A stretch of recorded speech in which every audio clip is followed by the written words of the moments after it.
안녕하세요. 건강한 노년을 위한 영양제와 생활 습관 이야기를 편안하게 나눠보려고 합니다. 마치 옆집 의사 선생님과 차 한 잔 마시며 이야기하듯이 들어주세요. 먼저 가슴을 울리는 이야기부터 시작해 보겠습니다. 얼마 전 진료실에 72세 어르신이 찾아오셨습니다. 평소 씩씩하셨던 분인데 최근 몇 달 사이 체력이 뚝 떨어졌다고 고민을 많이 하시고 걱정이 많아 보이시더라고요. 계단 2층만 올라가도 숨이 차고 식사는 대충 때우고 비가 오면 외출도 안 하시니 햇볕 쬐을 시간도 거의 없었던 거죠. 검사해 보니 단백질과 비타민 D가 부족하고 칼슘 수치도 낮았습니다. 그래서 제가 평소에도 실천하실 수 있는 건강 루틴과 영양제 복용법을 알려드렸습니다. 아침에 물 한 잔과 비타민 B군, 점심에 단백질 반찬 챙기기, 단백질 보충제 반 스쿱, 저녁엔 칼슘과 비타민 D, 취침 전엔 유산균. 여기에 주 3회 15분만 집에서 의자 스쿼트와 벽 밀기 같은 가벼운 운동을 더했어요. 3달 뒤 그분이 웃으면서 하신 말씀이 잊혀지지 않네요. 선생님, 이제는 체력이 넘쳐나요. 감사합니다. 이 이야기를 드리는 이유는 거창한 변화가 아니라 작은 루틴이 건강의 흐름을 바꾼다는 걸 보여드리고 싶어서예요. 그런데 왜 나이가 들면 영양소 보충이 중요해질까요? 위산과 소화 효소가 줄어들고 치아나 잇몸 때문에 식사량도 감소하기 쉽죠. 같은 반찬을 먹어도 젊을 때만큼 흡수가 잘 안 되고요. 게다가 활동량이 줄어 근육 자극이 부족해지면 단백질을 먹어도 근육으로 잘 가지 못합니다. 그래서 정확한 영양 보충과 타이밍이 필요한 거예요. 단순히 많이 먹는다고 해결되지 않거든요.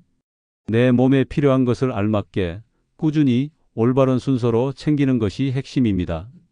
시니어에게 꼭 필요한 5가지를 정리해 드릴게요. 집에서도 언제든지 하실 수 있으니 따라해 보세요.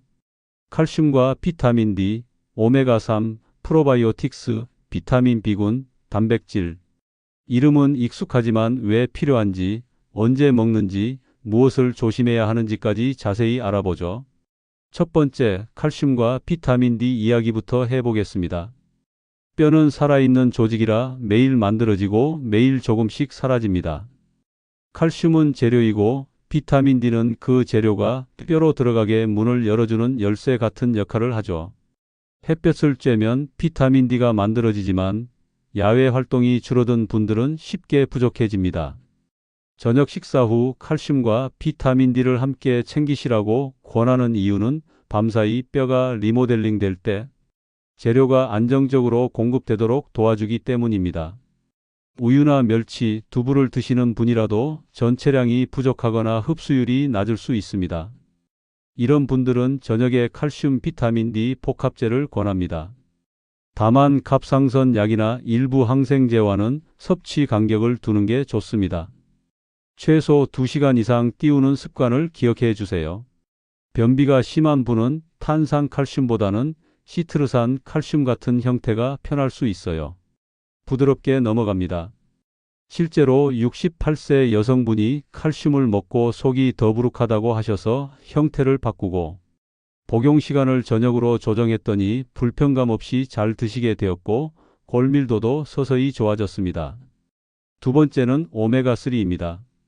혈액을 부드럽게 흐르게 도와주고 심장과 뇌 건강을 지키는 데 도움이 되죠. 다만 모든 오메가3가 같은 품질은 아닙니다. 비린내가 심하거나 트림이 자꾸 올라온다면 산패되었거나 코팅이 부족한 제품일 수 있습니다.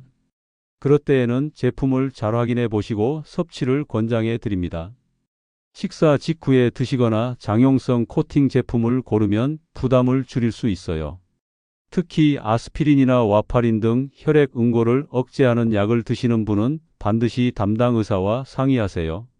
용량 조절이 필요할 수 있거든요. 제 환자분 한 명이신 70대 남성분이 등푸른 생선을 거의 드시지 않아 오메가3를 권해드렸습니다. 6주 뒤 지질 수치가 서서히 개선되는 경과를 보였습니다. 물론 오메가3만으로 모든 것을 해결하는 건 아니고 식단과 활동량이 함께 가야 효과가 단단해집니다. 세 번째는 프로바이오틱스입니다. 장이 편하면 하루가 편해집니다. 장내 미생물 균형이 무너지면 변비와 설사가 번갈아 오고 면역력도 떨어집니다. 취침 전 공복에 유산균을 드시고 다음날 아침 미지근한 물 한 잔으로 장을 깨우는 습관을 추천해 드립니다. 김치나 된장처럼 발효 음식을 함께 드시면 더 좋습니다. 다만 위가 예민한 분은 빈속이 불편할 수 있으니 저녁 식후에 드셔도 괜찮아요. 74세 어르신이 매일 아침 요구르트와 저녁 유산균을 꾸준히 드셨더니 만성 변비가 크게 줄고 식사량도 자연스럽게 늘었습니다. 장이 좋아지니 컨디션도 따라 올라간 거죠. 네 번째는 비타민 B군입니다. 몸속 에너지 공장을 돌려주는 필수 요원이라고 생각하시면 됩니다. 아침에 비타민 B군을 드시면 하루에 시동이 부드럽게 걸려요.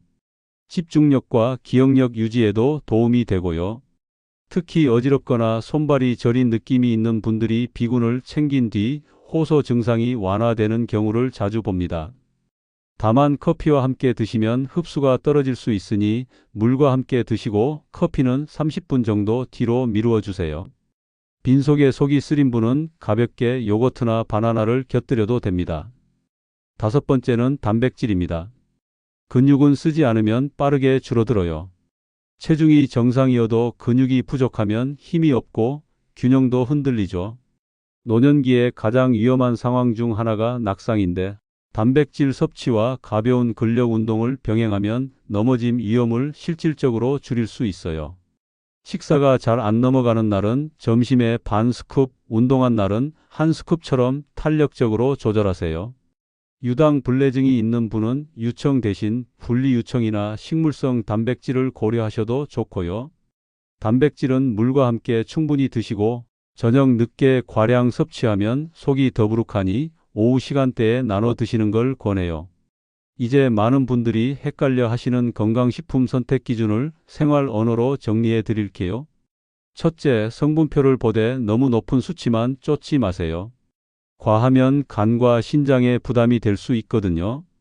둘째, 인증마크를 확인하세요. 국내에서는 건강기능식품 마크와 제조관리 기준을 확인하면 기본은 갖춰요. 셋째, 후기보다 나의 상태가 우선이에요. 남에게 좋았던 제품이 내게도 맞는다는 보장은 없거든요. 넷째, 한 번에 여러 가지를 시작하지 마세요. 무엇이 내게 맞고 안 맞는지 구분하기 어려워져요. 보통 2주 간격으로 하나씩 추가해 보면서 몸의 변화를 기록하면 좋아요. 다섯째, 가격은 기준이 아니라 참고예요. 비싸다고 무조건 좋은 건 아니며 내 몸과 루틴에 꾸준히 맞는지가 더 중요해요. 복용 시 주의사항도 충분히 알고 가야겠죠. 아침에는 비타민 B군, 점심에는 단백질 보충을 곁들이고 저녁에는 칼슘과 비타민 D, 취침 전에는 유산균, 오메가3는 식사 직후에. 이런 큰 흐름만 지켜도 절반은 성공이에요. 여기에 약물 상호작용을 한 번 더 체크하세요. 갑상선 약은 칼슘과 최소 2시간 이상 간격을 두고 혈액응고 억제제를 드신다면 오메가3 용량은 반드시 상담 후 결정하세요. 위가 예민한 분은 영양제를 모두 빈속에 드시지 말고 가벼운 간식과 함께 시작해 보세요. 과다 복용은 절대로 하지 마시고 제품을 바꿀 때는 겹치지 않도록 기존 제품을 먼저 줄이고 새로운 제품을 천천히 도입하세요. 변비가 심하면 칼슘 형태를 바꾸거나 물 섭취와 식이섬유를 늘려보시고 트림이 비린 분은 오메가3를 냉장 보관하고 식후에 드시며 필요하면 코팅 제품으로 교체하세요. 실천을 위해 하루 루틴과 주간 플랜을 예시로 드릴게요. 아침 기상 후 물 한 잔과 가벼운 스트레칭. 비타민 B군을 물과 함께 드시고 30분 뒤 커피. 아침 식사는 단백질 반찬을 하나라도 추가해요. 점심에는 단백질 반찬과 채소를 충분히 드시고 식사 직후 오메가3. 간식으로 요거트나 두유를 선택하세요. 오후에는 햇볕을 10분만이라도 쬐며 가벼운 걷기. 저녁에는 칼슘과 비타민 D. 취침 전 유산균. 물은 하루 6컵 이상을 목표로 잡으세요. 주간 플랜으로는 월수금 근력 운동, 화목토 걷기 30분과 스트레칭, 일요일은 가족과 장보기와 식단 점검. 이렇게만 해도 한 달 뒤 몸의 리듬이 정돈되는 걸 체감하실 거예요. 식단 예시도 드릴게요. 아침에는 달걀이나 두부 부침에 김과 밥을 소량 곁들여요. 입맛이 없으면 바나나 반개와 요거트도 좋고요. 점심에는 생선구이 또는 두부조림, 나물 2가지, 김치 조금. 밥은 한 공기보다 약간 적게 드세요. 저녁에는 두부 야채 전골이나 순두부찌개처럼 부드럽게 넘어가는 단백질을 선택하시고요. 간식으로는 견과류 한 줌이나 삶은 고구마가 부담이 적어요. 어르신들이 자주 하시는 말씀이 밥맛이 없다는 거죠. 그럴 때 단백질 보충제를 우유 대신 물이나 두유에 타서 반 스쿱만 드셔도 도움이 돼요. 처음부터 한 스쿱은 부담일 수 있으니 천천히 시작해서 몸이 익숙해지면 늘리세요. 이쯤에서 흔한 오해를 바로 잡아볼까요? 멀티비타민 하나면 다 해결되지 않나요? 편하지만 나에게 필요한 성분이 부족하거나 반대로 불필요한 성분이 과다할 수 있어요. 자연식만으로 충분하지 않나요? 식사가 가장 중요하지만 흡수율과 총량의 한계를 고려하면 보충이 도움이 되는 경우가 많아요. 비싼 제품이 무조건 좋은 거 아닌가요?